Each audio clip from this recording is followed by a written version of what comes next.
Hey, good morning. It's Bill. This is Tuesday, which means I've got something to think about. Last week, when I spoke briefly about replacing the word better in our language with the word different, that the goal is to become a different person, not just a better person, a different spouse, parent, employee, employer, neighbor, friend. And that struck a chord with people because I began getting questions about, well, how do we do that? How do I make that change? And so the answer to that begins with this question. So where do we start? Our word for the day is character. That's where we start.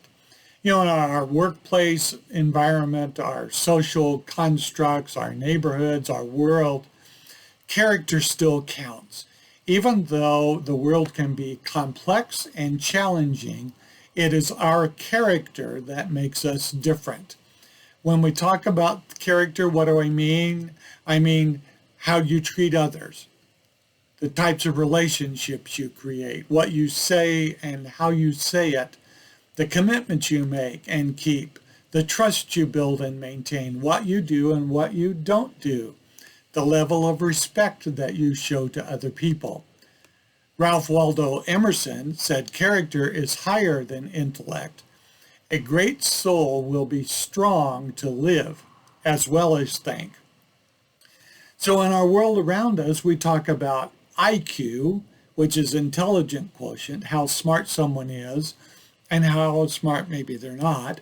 And our EQ, our emotional quotient, about how do we handle stress, how do we handle challenges. But rarely do we talk about CQ, which is character quotient. And it's strange that we've quit talking about that because character counts. In a classic Harvard Business Review article in 2005, the study was about successful workplaces and successful leaders. And it makes the point how character counts in a different way. And the article says, of course, everyone wants to work with a competent person who's also good and polite.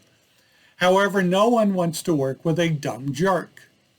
Given a choice, people consistently prefer working with a lovable fool rather than a competent jerk. Why is that? Because lovable fools can become lovable, competent people, but their character makes them lovable. Competent jerks are pretty much going to be competent or become incompetent, but they're going to be jerks if they don't do some character development. So let's take a little test. Across a piece of paper or in your mind, I want you to put the words always, sometimes, and never. Grade yourself on how you would answer these with these words, or better yet, how would a friend say you're doing, or how would your spouse or significant other say that you're doing? What about trustworthy? Respectful? Are you reliable? Are you understanding? Are you honest? Are you forgiving? Are you fair? These are things that are part of character development. So next Tuesday, as a part of this, I'm going to talk about, are you trustworthy? How do you become trustworthy? How do you develop trustworthiness as a part of your character? Well, that's the thought for the day. I'm Bill. I love you. I'm glad we're friends. See you next week.